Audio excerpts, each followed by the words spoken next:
تاریخی ترک شہر استنبول کے تقسیم اسکوائر میں ایک نئی بڑی مسجد کی تعمیر مکمل ہونے کے بعد اس کا افتتاح کیا گیا۔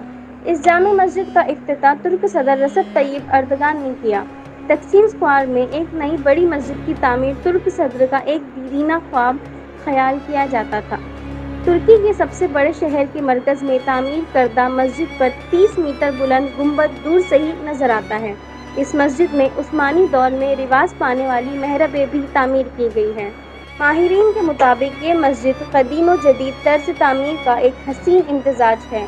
تقسیم چوک میں تعمیر کردہ جامع مسجد میں کم از کم 4000 لوگ ایک ساتھ نماز پڑھ سکتے ہیں۔ ترک صدر نے کہا کہ استنبول میں یہ مسجد ایک اہم حیثیت کی حامل ہوگی اور اس شہر کا ایک نشان بنے گی۔ ترک صدر نے اس نئی مسجد میں نماز بھی ادا کی۔ افتتاح کے موقع پر ہزاروں لوگوں نے جمعہ کی نماز ادا کی۔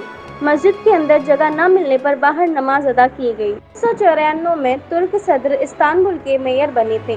تب سے وہ اس مقام پر مسجد کی تعمیر کی خواہش رکھتے تھے۔ اردگان کے مطابق اس علاقے میں مسجد کا نہ ہونا معاشرتی خلا تھا۔ تقسیم اسکوائر پر ایک چرچ تھا، اب ایک مسجد بھی تعمیر کر دی گئی۔ ایک مقامی شخص نے کہا کہ تقسیم اسکوائر پر مسجد نہیں تھی، لوگ روڈ پر پیپر بچھا کر نماز پڑھتے تھے۔ اللہ مسجد بنانے والوں کو اچھا رکھے۔